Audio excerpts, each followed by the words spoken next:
Ladies and gentlemen, welcome to Identifying Research Gaps.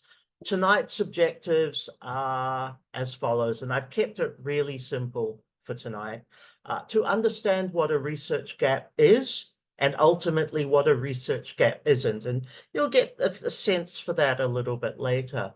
To recognize the common types and also the sources of research gaps. To apply practical techniques to identifying and evaluating gaps, and to begin framing gaps so that they are meaningful and researchable. And ultimately, as researchers, that is exactly what we want. We want to have meaningful, researchable, ultimately impactful research that will help us. So that's where the goals for tonight are heading. So let's start with the idea of research gaps. And rather than give you a definition in my early approach, I want to ask a question. And this question has become, I guess, a little bit more apparent in the last couple of years, but I think it's actually been a question that has been in academia, in the postgraduate landscape for a very long time. And the question is, are research gaps worthless? Because there's a number of things we could say about this. Some of us are doing cutting edge research that nobody else has touched upon. That's not an unrealistic thing to find. You know, there are areas that are so brand new, especially if we're delving into the world of artificial intelligence, AI, and all of that. So there isn't research that we can find a gap from. Everything's a gap because nothing exists. But there's also times where we look at finding, oh, we've found an area that hasn't been touched.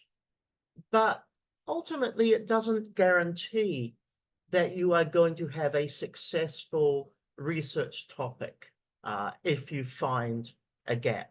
Sometimes the gaps are there simply because it wasn't worth another researcher's time. And ultimately, we have to take the lesson from that, that it's also not necessarily worth our time. So I have a question for you to think about. And knowing that many of us are already on our journey, on our PhD journey, this question still applies, okay? If you were writing a thesis today, which you are, I know all of you are, but if you were trying to do a different topic today, what kind of research would you want to avoid? And this is an important one because research is not only about what exists that we can find out, but it's also about knowing some topics are not worth our effort. And being able to say what kind of research would you want to avoid helps us to modify our understanding of gaps. Now, reality is not all research gaps are valuable. Some gaps exist because there isn't enough depth to the gap to warrant anything other than perhaps a first-year undergraduate essay. So we have to be very cautious that as we go down the different wormholes looking for research gaps, that we're not finding something that is insubstantive, i.e. something that is there but is not going to create an impact, is not going to take a lot of time, or is not going to actually address a problem that is genuinely worth addressing. And that can be the challenge. We can obviously see that there might be opportunities for research, but combined with what the literature guides us to, we need to temper that with common sense in order to be able to actually decide, is this really something that is going to make a contribution? If we go and we explore this gap, what are we going to bring to the table? So ultimately, a gap needs three things. It needs context. We need to understand in the part of the subdiscipline we are, why it is there. But beyond that context, it's also got to have an understanding of its impact or its meaning. You know, solving this gap, researching this gap, what does it add? What value does it add to the discipline? And more importantly, not only what value it adds to our discipline, what value does it add to us as researchers? And then finally, relevance. You know, how is it going to be used? Where's the point in doing that? Now, I'm going to, I guess, give a bit of an example here. When I was doing my master's, before I even started my master's research, before I ended up with the topic I did end up, I had a very strong, I guess, historical and social geography influence. And I wanted to do research on cemetery landscapes and what they mean.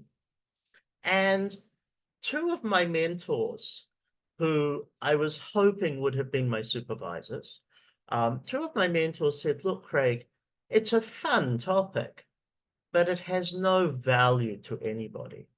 Try something else. You know, we don't want to supervise you because it's not going to create anything for your own career. It's not going to help you.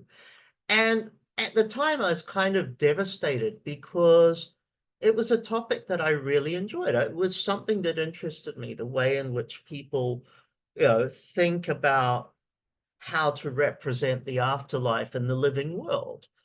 But the more I look on it as I've aged, I recognize that I would not have had a career with that because there was nothing there. The relevance was almost zero. The meaning to society was almost zero. The meaning to me as an academic, other than getting, at the time would have been my master's degree, was almost zero because it doesn't lead me or it doesn't springboard me into other research. So although there was a gap and there had been people who had written about the topic in itself, and the people who had written about the topic had done so 20 years prior to my interest in it. So the gap had been there for a while.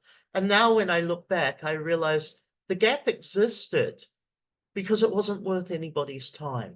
And that's something that's a powerful lesson for me, but for everybody, is really to actually make sure that it meets needs of yourself and meets needs of academia at the same time. Your job, though, is not to find a gap. The gap helps you, okay? Your real job is to find a problem that is worth solving. Okay, that's the task. So a research gap is an opening. You have to choose whether to walk through that opening or keep searching for a better one. And that's often the mistake that many early career researchers make. They hunt the literature for a gap. They identify something that is like, oh, this is good, I've got it. But it's not necessarily the best gap. As you're doing your literature reviews, as you're doing your reading, as you're trying to frame up what you want to do, and as you're talking to your supervisor, to your mentors, to others in your field, you've also got to be able to ask yourself, well, just because I found this opportunity, I have to ask myself, is it in fact the best opportunity that exists?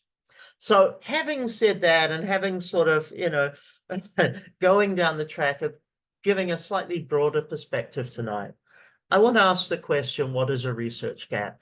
And effectively, what is not a research gap? So A research gap is a space in knowledge that could be filled. And let's highlight could be filled. It does not have to be. So as it says here, not every space should be filled.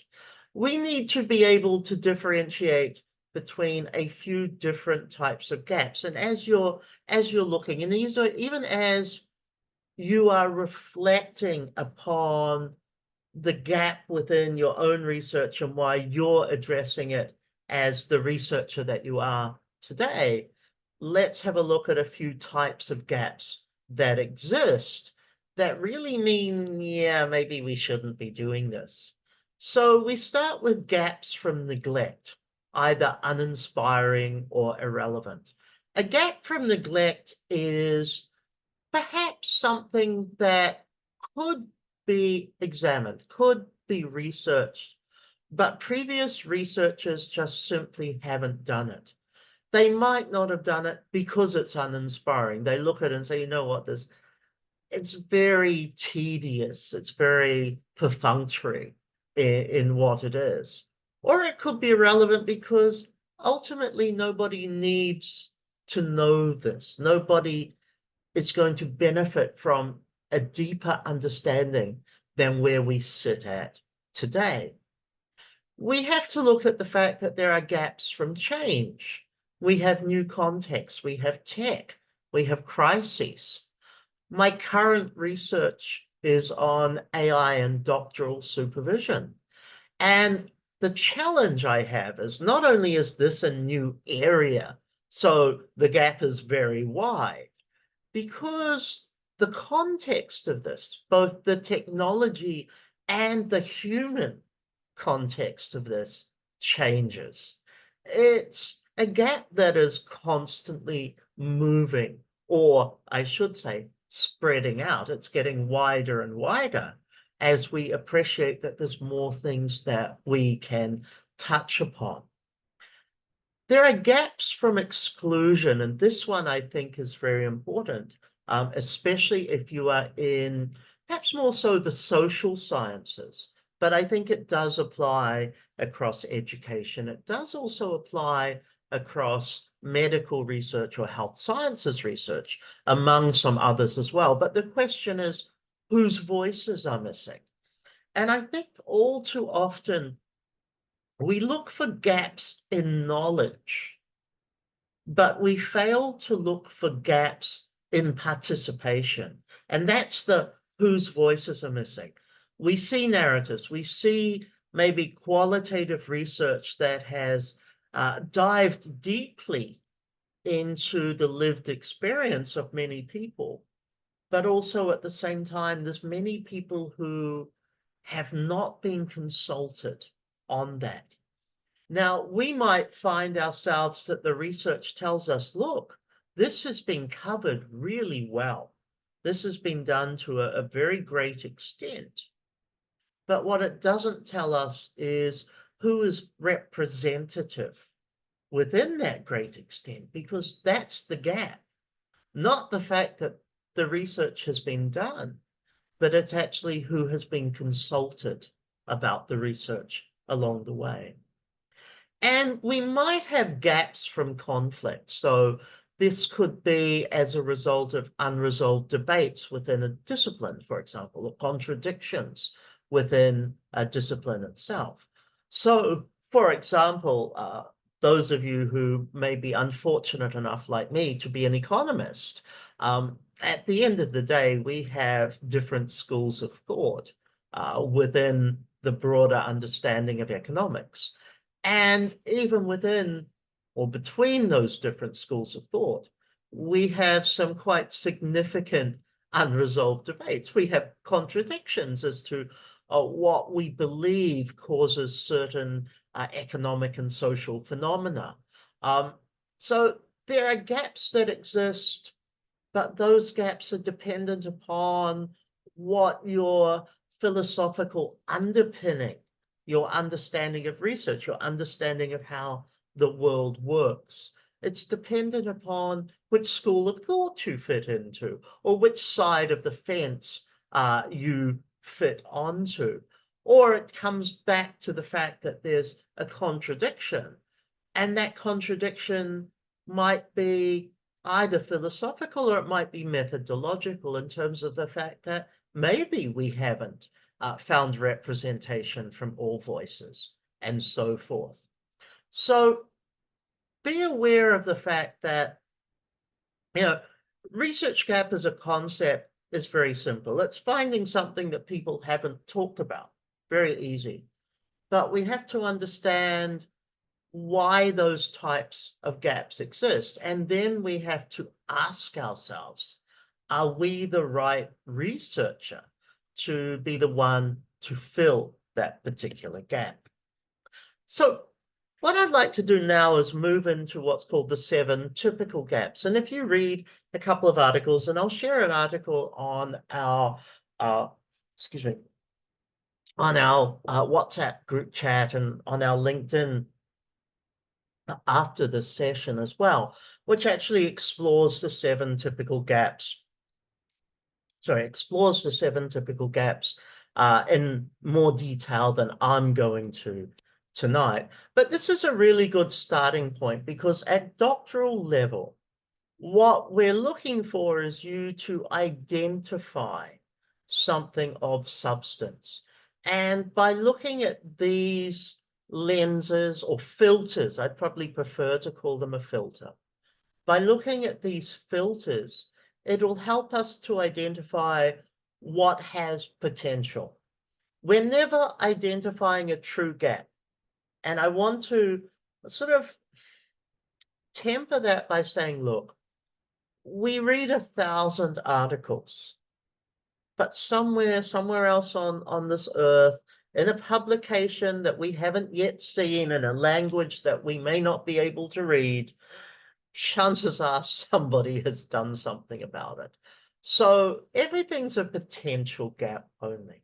Anyway, let's go through the 7 gaps as a slide. For a considerable period of time, there were no formal or established frameworks for identifying or characterizing research gaps. Often, actually, research gaps are in the eye of the beholder. One researcher's gap may be another researcher's non-gap. And that's truth. You might see it as a gap. I might look at it and say, yeah, no, that's not going to be the case. Research gaps do come down to intuition. And I know those of you who have followed me for a while, you know I talk a lot about the value of intuition in research. The value of a research gap, the importance of a potentially identified research gap still needs to be evaluated by our intuition as well. A majority of this conflict with research gaps that tends to tread on perception. So it's really whether your supervisor, your mentors, or others around you see it as one thing or not. It's actually a struggle because we can go along, we can, as an early career researcher, all enthusiastic, ready to do something. We see what we think is a fantastic research gap. And we tell ourselves, Craig, this is a great research gap. But others may look at it and say, you know what? That's not really quite enough. So out of the typical 7 gaps, we have evidence gap, knowledge gap, practical knowledge gap, methodology gap, empirical gap, theoretical gap, and population gap. Now, I'll go through each of those in a bit more detail in a moment. But these are the common ones, and you can sort of see from the title or the naming of the gap, they're about what we know, our approach to it, or who we've studied. And the population gap is possibly the very closest to our understanding whose voices have not been represented, for example. So we can sort of get a feel for where we're heading with this. Evidence gap occurs with a provocative exception arises if a new research finding contradicts widely accepted conclusions. So this gap involves contradictions in findings of the prior research. Now, it's quite often as you progress, or as research progresses, with or without you, as research progresses, the findings, earlier findings are going to be challenged. Now, that's true because none of our research, in almost 100% of cases, none of our research ever samples 100% of a population. So there's always room for differing opinions, differing experiences, differing explanations, but also the chance that as we evolve and society or conditions around us evolve, things may change as well.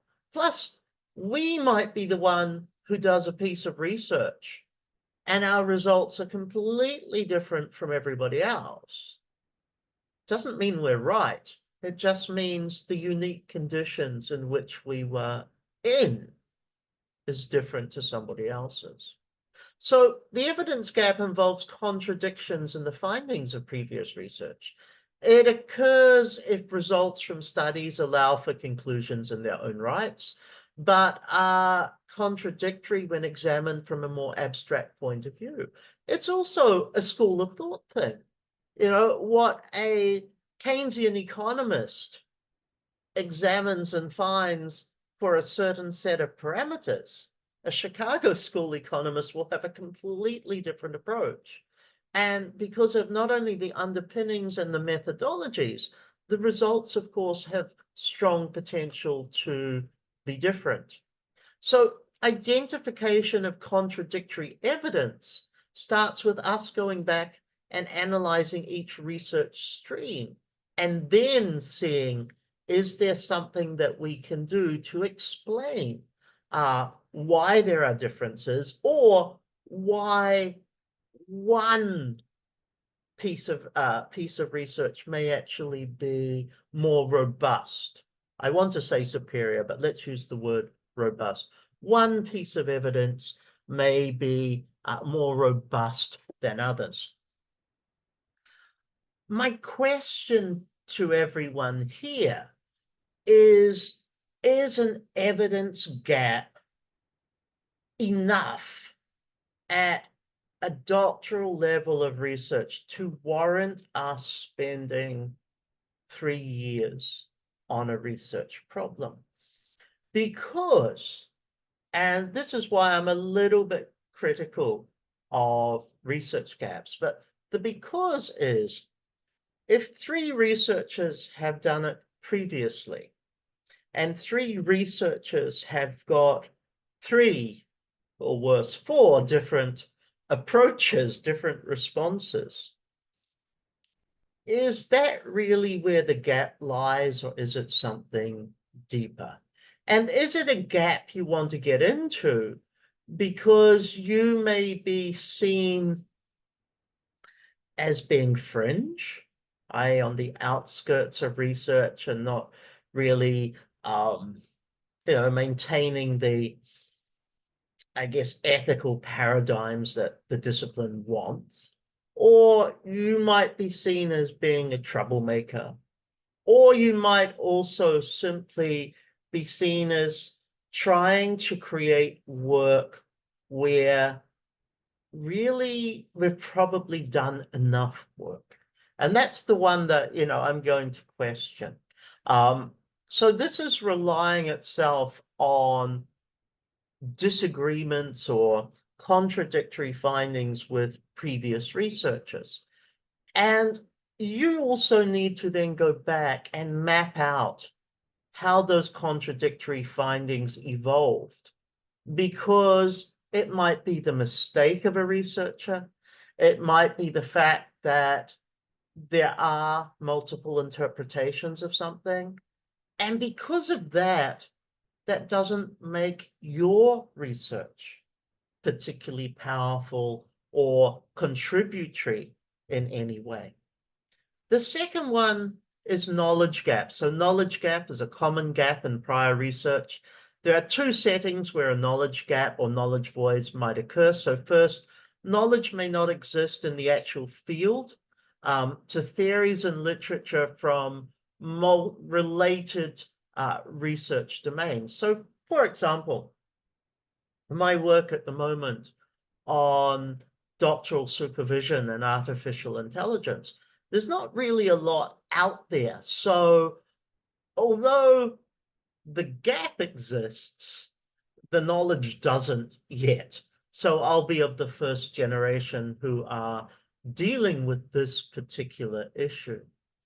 The second, that it might be that the case, or might be the case that results of a study differ from what was expected. And common sense might tell us it's this way, but the results that previous researchers have got have been something else. And it may not be the knowledge we're disagreeing with. It may be the fact that the sample that was used, the case study that was used, is something that just doesn't weigh up in line with the way we think. Now, a knowledge gap, there's always going to be plenty out there. It may simply be nobody's thought to talk about it or to research about it, which comes back to the other questions. Does the gap exist because the topic is boring, or because the conditions that we face today did not exist 10 years ago under the conditions that the researchers talking about this topic or this area had actually faced previously? We have a practical knowledge gap. Now, this one's a bit more interesting because this is where we have to bring in experiential or industry knowledge. And this kind of gap tends to be a discrepancy that motivates new research, okay? It's a practical or action knowledge conflict when the behavior of professionals is different from their advocated behavior. So, for example, you have theoretical approaches to stuff, but how it's done in the real world is different. I want to take it a little bit broader than this kind of boring definition. But this is really for those of us who have been in industry or been in the workforce for some time. And really, what we see is a difference in how we're suggested to doing something versus how we can actually do something to make a meaningful difference.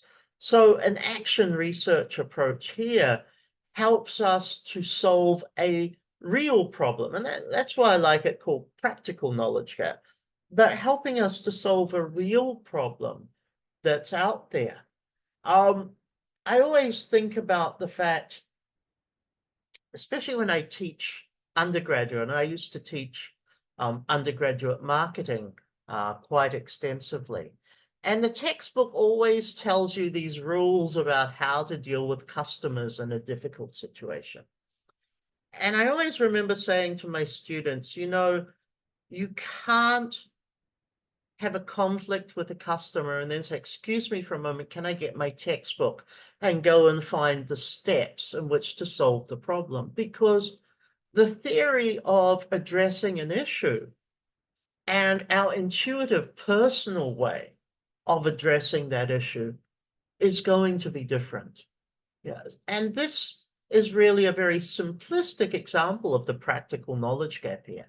The fact that on the ground, we have different ways of doing something, and how we use that to build stronger approaches to solving a problem can, of course, be very valuable for us. My favorite, obviously, is going to be the methodological gap. And this is really in understanding that research methods change. And it may be as simple as quantitative to qualitative or qualitative to quantitative. But what it does is it addresses conflicts in the research methods that happen within prior studies. So it might be, as I said, the quantitative or qualitative debate. It may be in terms of the sample, i.e. the sample size, or it may be the geographical location of the sample. It may also be the evolution of research methods. So in qualitative, for example, the long held qualitative tools have always been interviews, focus groups, observational research as kind of and historical, but let's stick with the main three. They're kind of like the pillars of qualitative research over time. And I'm not saying they're pillars because they're the best. I don't think they are. They're pillars because they're accessible. They're pillars because they give the deep knowledge or the deep understanding, the deep data that we hope for. But in the last, 10 to 20 years, we've gone full force into the idea of creative research methods. And the cute thing about creative research methods is rather than them being creative, which is supposedly new, they are also now becoming, or some of them are becoming quite mainstream practice. But the change in the approach from, say, interviews or focus groups or observation towards journaling, for example, or photo essay research has actually enabled us to see something or to see perspectives, lived experiences from different ways. And that in itself is a methodological gap. If I look at a more modern approach to a research methodology, I can say, for example, I'm just going to use journaling rather than anything else. And I hadn't considered that before because normally I talk with people. Journaling gives a real-time version of our response to our lived experience. An interview gives us a delayed and possibly partially forgotten response to the same set of stimulus. So that methodological gap or that change has said, look, there's new ways that we can approach this to get deeper information. It doesn't say it's a conflict that it was wrong. It says to us that there is a possibility that we can get more impactful data that will help us to generate more nuanced, more refined conclusions from that as well.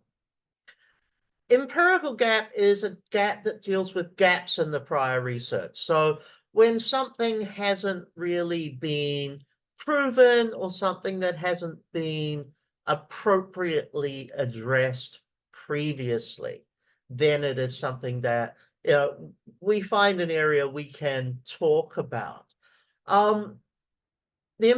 So, for example, empirical gap often addresses conflict that no study to date has directly attempted to evaluate from an empirical approach.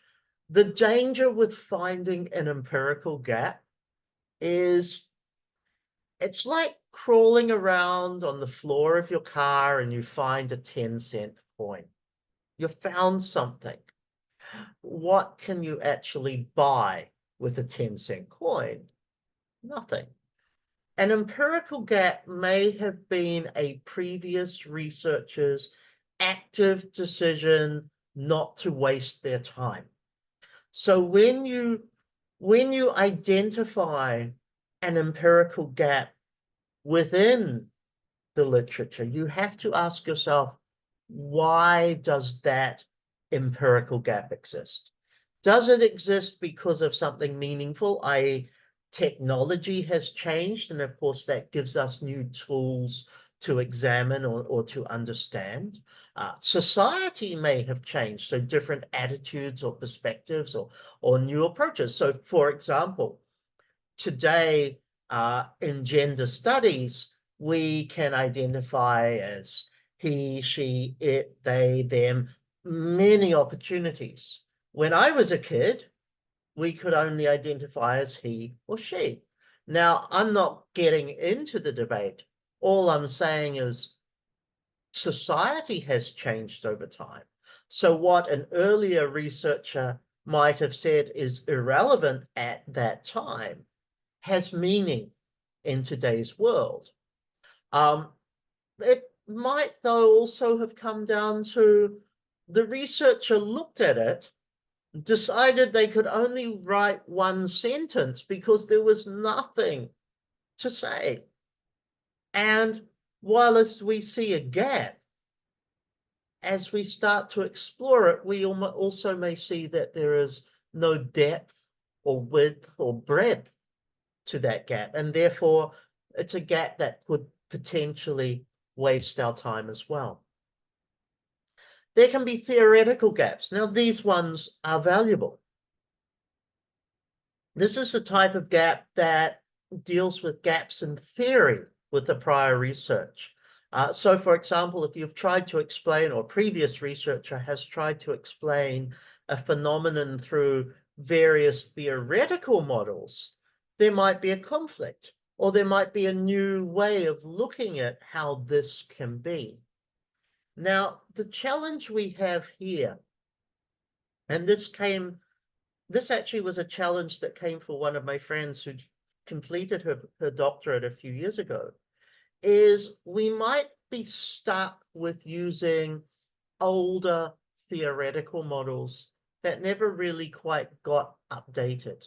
So our challenge can be updating that model or using a newer model to resolve or to answer the same questions.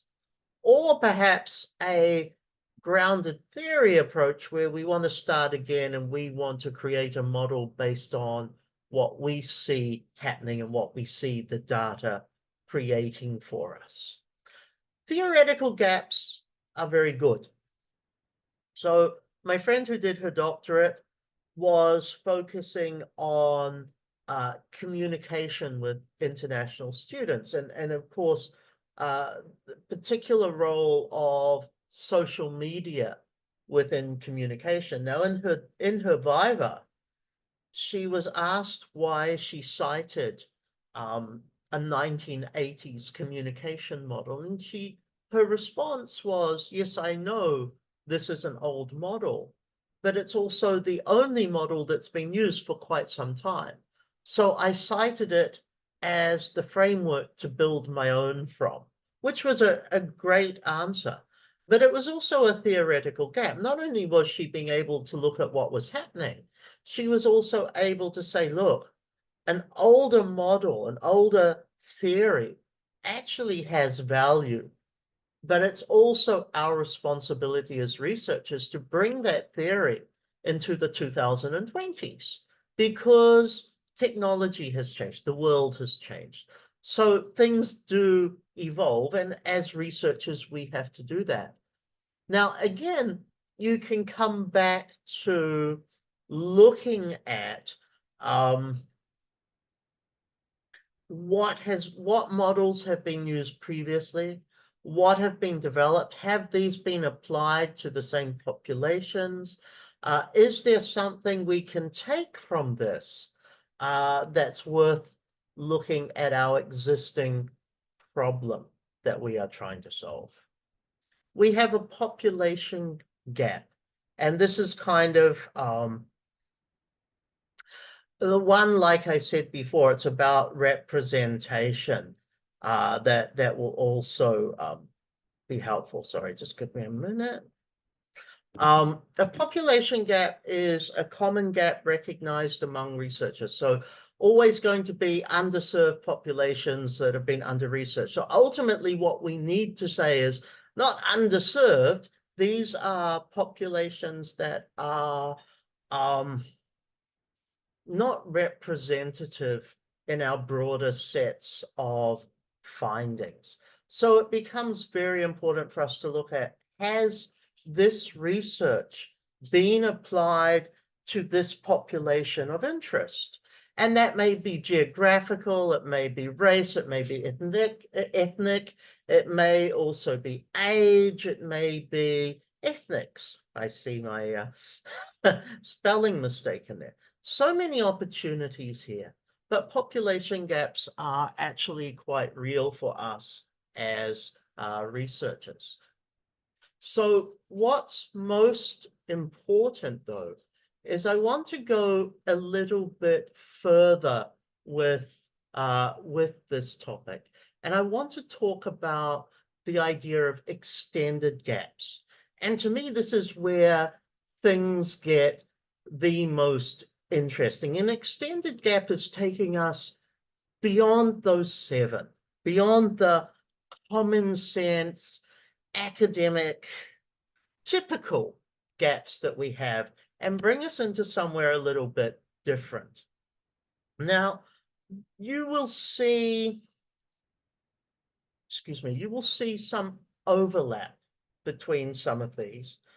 And the reason I want to present these to you is not saying that these take the same level of importance or the same weight of importance as the other seven.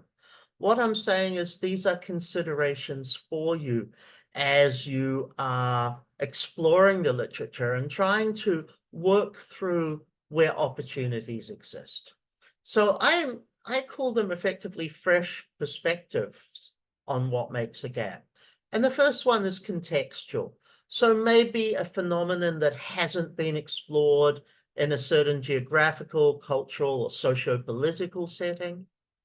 We have an equity gap, which is, similar to the population gap, but whose voices or whose experiences, or even more so, whose knowledge systems are missing. So this is almost getting us into the decolonization of research debate, indigenous research methods as opportunities. But it's really about the inclusion of perhaps gendered, indigenous, or global South experiences or perspectives into the research that we have. It could be a technological gap, for example, emerging tools like AI, digital platforms. They enable research possibilities on a couple of levels. One, they enable new topics like the research that I'm working on, or they enable new methodologies because now with AI, we actually have the power to process large data sets or big data that 10 years ago, we could not have done sitting in our office using Excel or SAS or even R. But these AI platforms enable us to use far more complicated data sets and integrate them with the work that we are doing. We have what's termed a translational gap. So knowledge exists, but it hasn't been applied or translated into perhaps either policy or practice. And this is the gap is not what's there, but it's in how are we going to activate it? How are we going to activate these ideas and embed them into future best practice, either on the ground for an industry, business, or other perspective, or how are we going to use this to generate policy that has meaning for the community. We have interdisciplinary gaps, and I really believe this is a very good one for us to look at. And this is about fields that should talk to each other, but haven't. As an interdisciplinary researcher, I love the fact that I draw upon different disciplines to help me understand. Now, interdisciplinary can both be ourselves only, i.e. me looking at economics, looking at geography, looking at sociology, looking at education, and finding areas where all four intersect beautifully, but bring new tools to the table. But that's just me as a researcher. Or it could be me with three others, one educationalist, one geographer, one sociologist, and myself as an economist, having those conversations and bringing our perspectives to the table and creating research out of that. So interdisciplinary doesn't always require that we have to work with others. Sometimes it's just, as a researcher ourselves, we have to put on different hats, think about it, and then work on how would an interdisciplinary approach actually make ground or create positive impact for this particular question.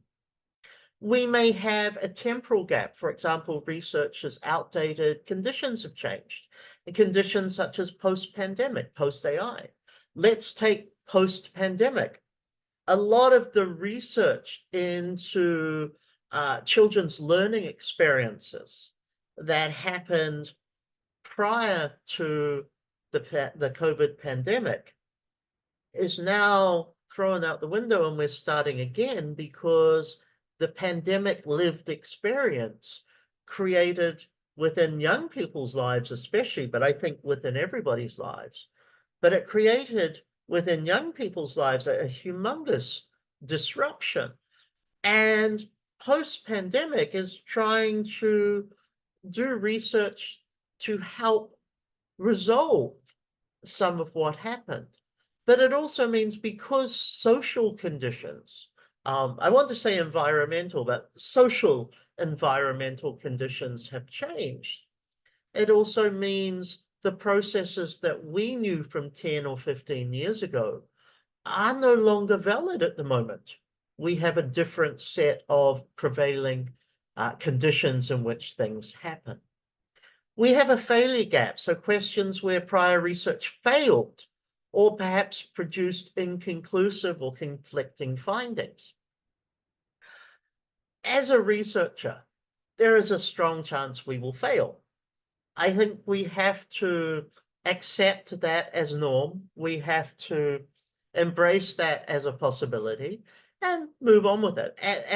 At postgrad level, if your research fails, maybe it means it doesn't create what you wanted, or maybe you didn't get quite the data you hoped.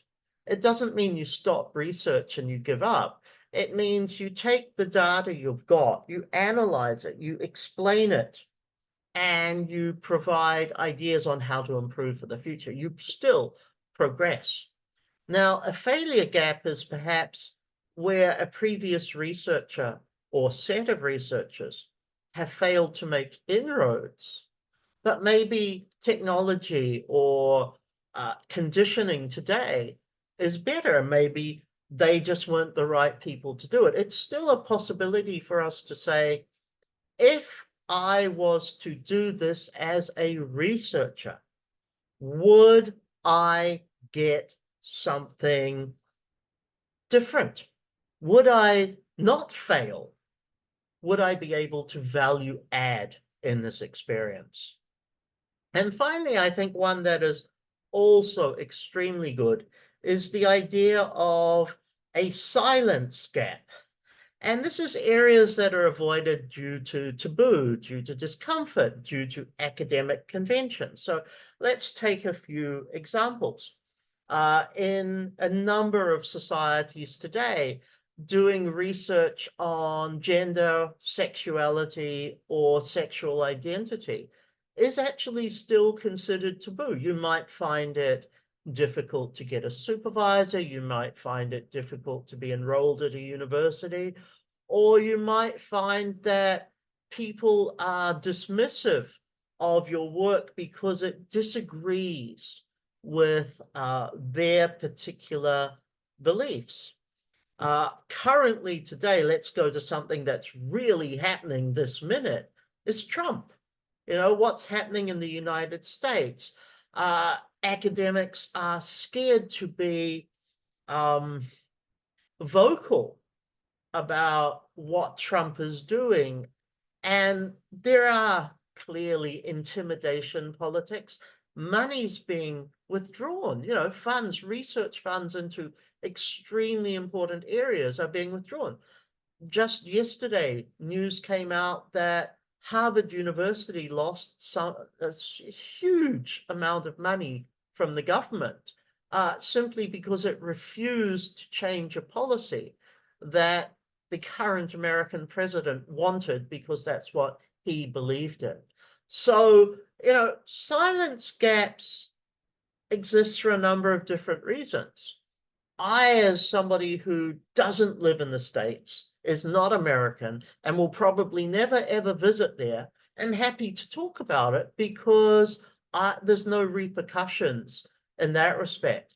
But it is silencing researchers in America or with ties to American funding, which means the rest of the academic community globally may have to pick up from that. Let's talk about how gaps arise. So moving on, how do gaps arise? And really, it's just the sources of gaps. Where do we find a gap? We get it from literature reviews. Now, we either read the article itself, but we also read the limitation section. So most researchers who do a publication, and this is both journals, this is book chapters, this is PhD dissertations as well, they will have a limitation. They will reflect, or they will have a limitation section, sorry. They will reflect upon where they thought things could have been different, where they know that there were some restrictions on them, and they're suggesting that for future research. Limitation sections are one part. They help us to identify possibilities. But if you read, say, something I wrote 5 years ago, and in my limitations section, I said, this was a challenge, it needs to be worked on, don't automatically see it as a gap. You got to check whether somebody else heeded my call to that limitation and said, let me solve that at the same time for you. Sources of gaps can also be policy or practice disconnects. So when we see that policies are not up to date with how society is organized or how society operates, for example, or when we see how organizations approach something, but it's not really meeting those needs, that also gives us a potential gap. Is there something we can contribute here to make things smoother, to make things better? Like I said in the previous, we have new technologies or crisis. So AI, COVID, Trump. These are sources of gaps.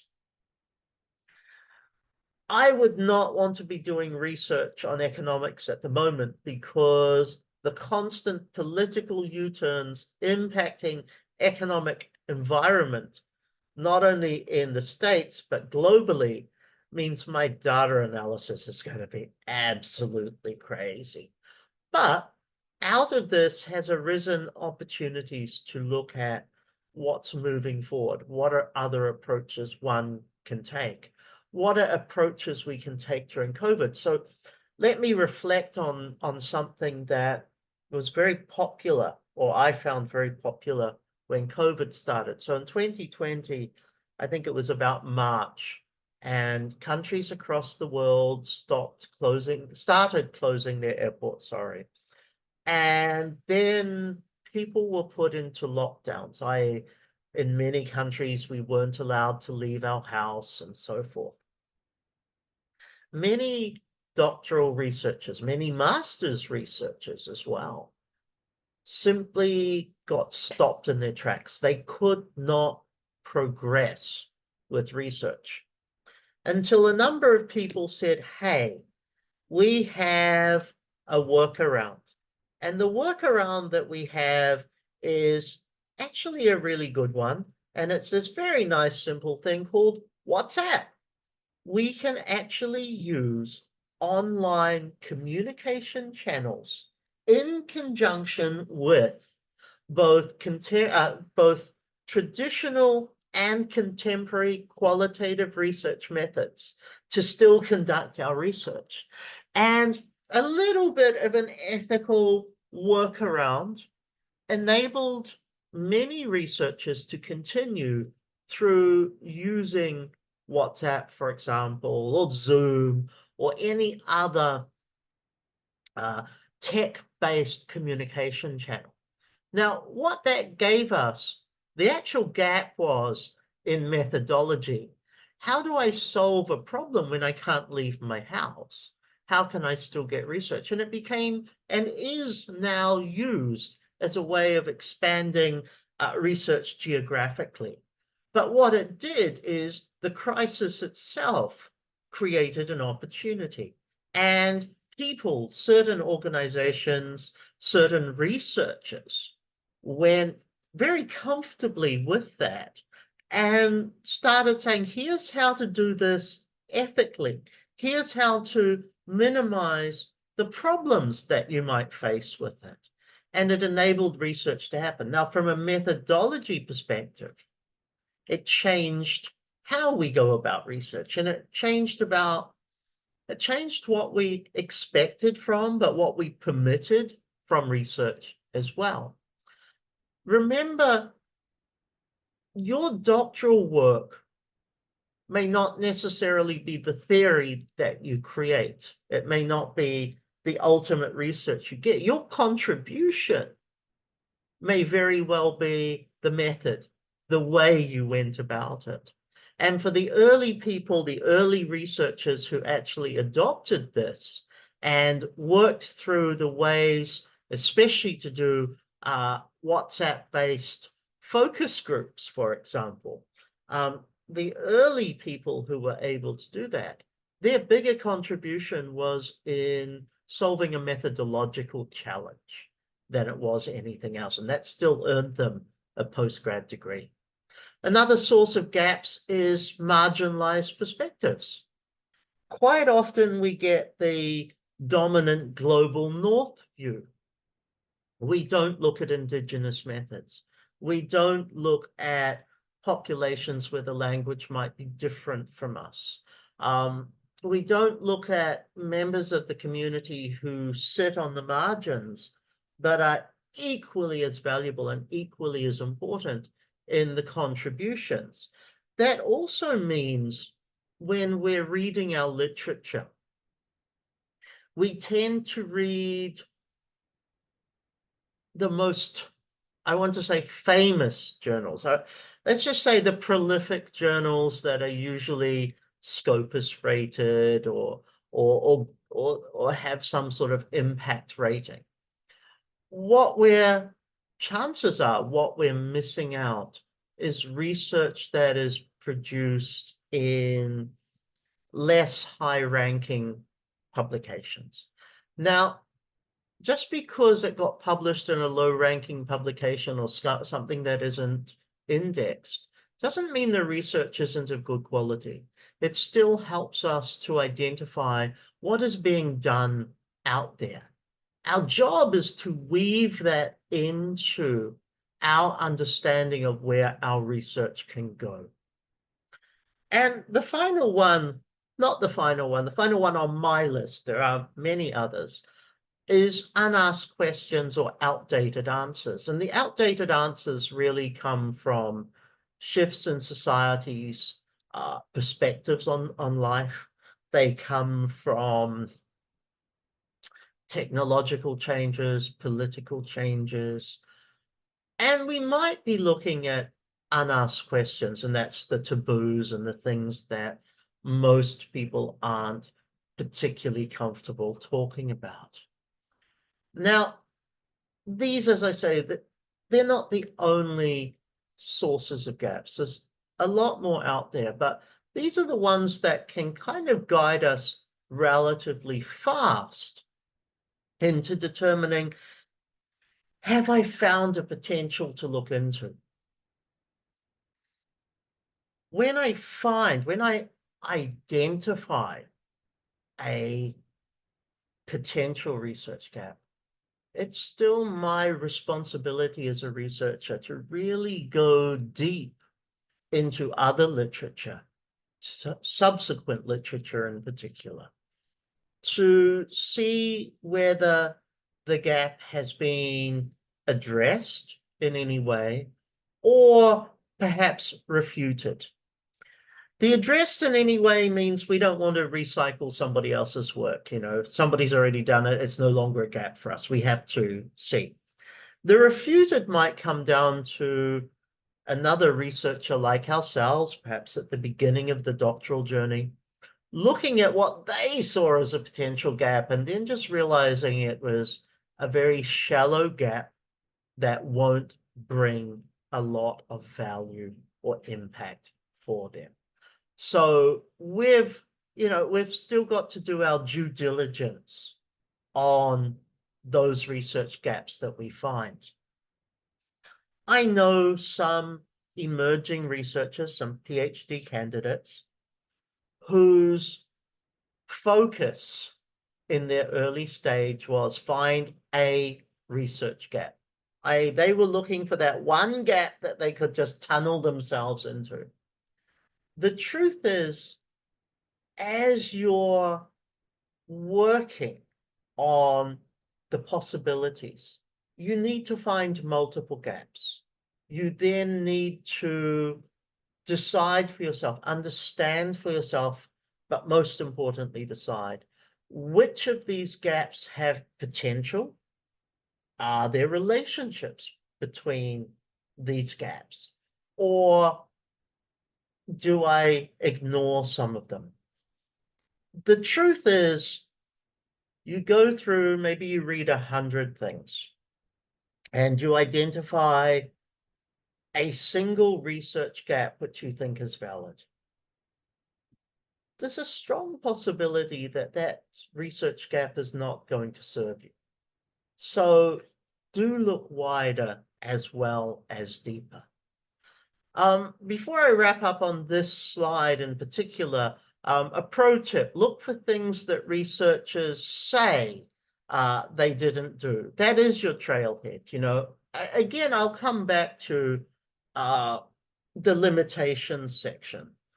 That's a really good heads up. It doesn't mean it's right. It doesn't mean it's the guaranteed help you needed, but it's a really good starting point. And often it can be quite frustrating reading through an entire article because you're not going to get anything out of it. But reading that one paragraph on limitations that says, in hindsight, I would have done this differently, that can actually be really valuable for you. So focus on that first, then read the article, but use that as a sort of way of mapping out.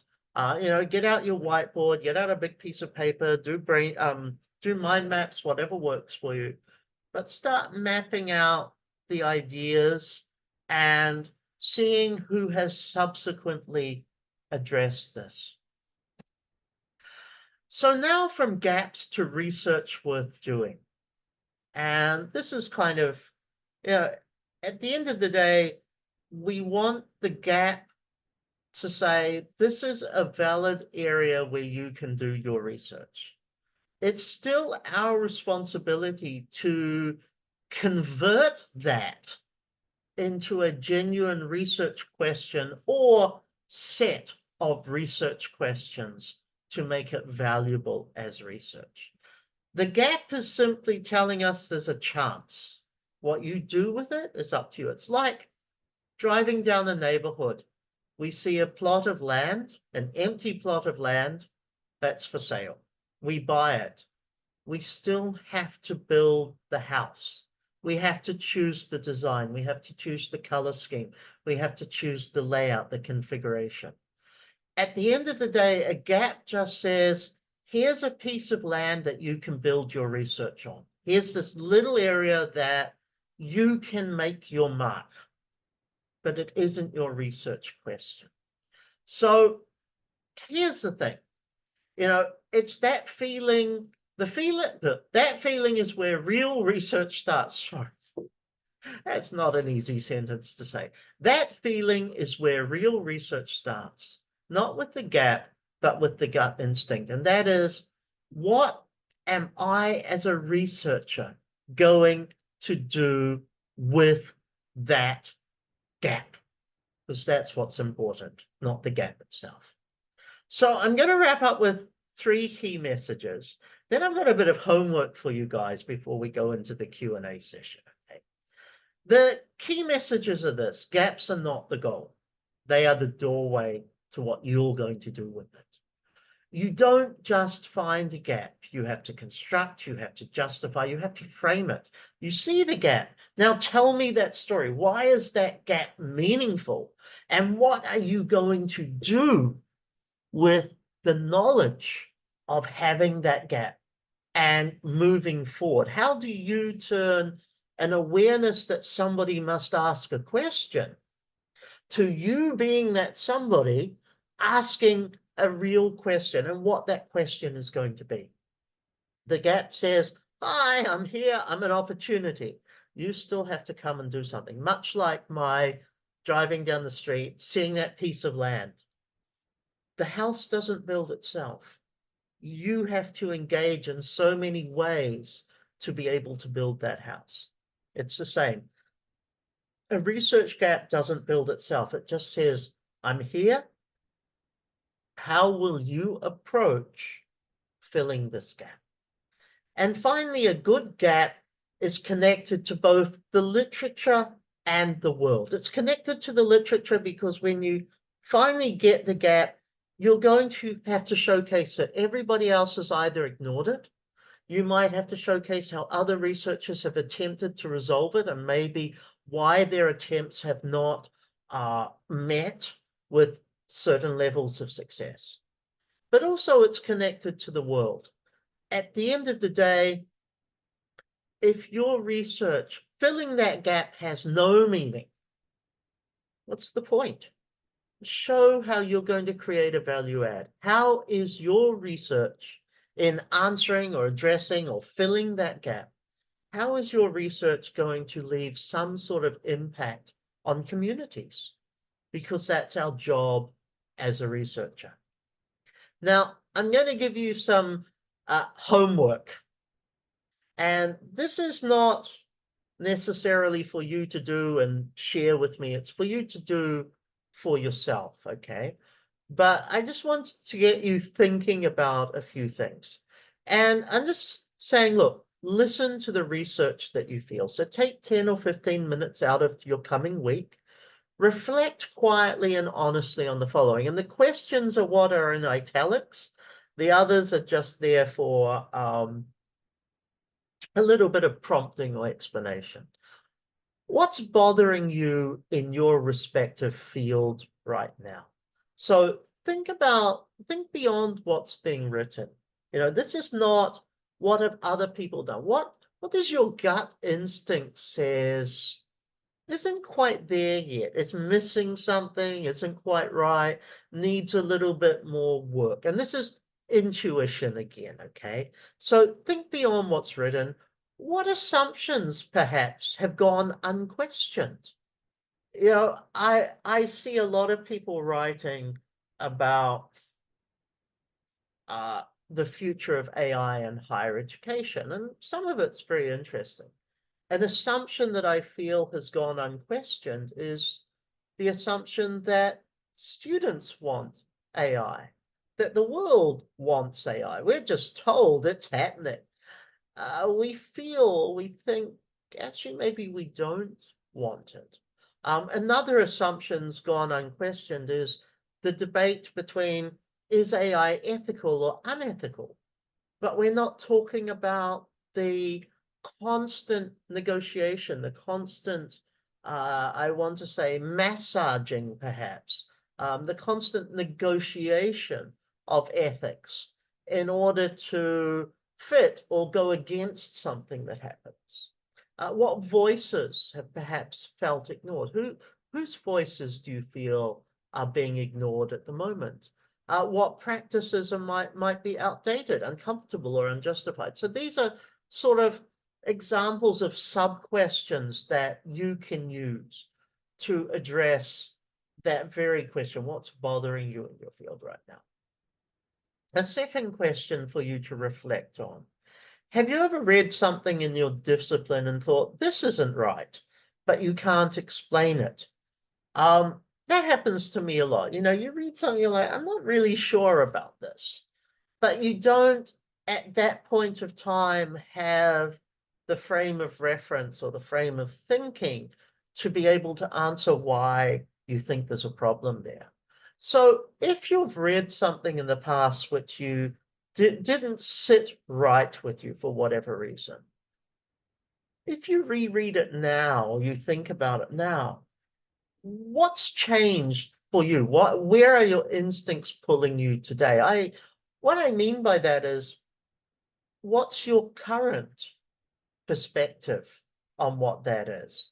Because that can be about how you've changed. It can also be, like some of these questions here. Is there a place, a question, a population, or a perspective that felt overlooked but still important?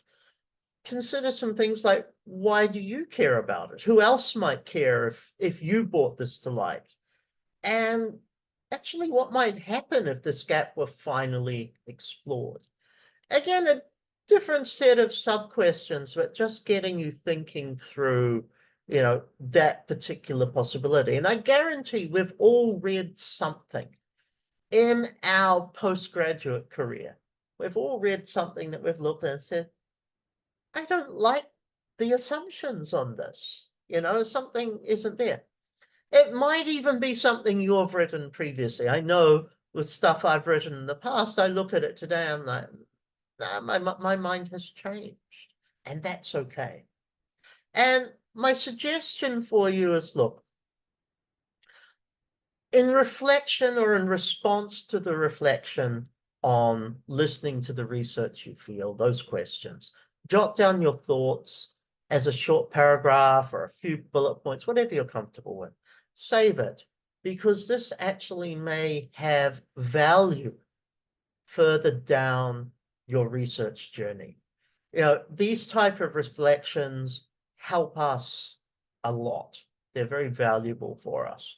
But we might look at them and say, you know what, I don't know what to do with it today. But in 6 months' time, we might know exactly what to do with that.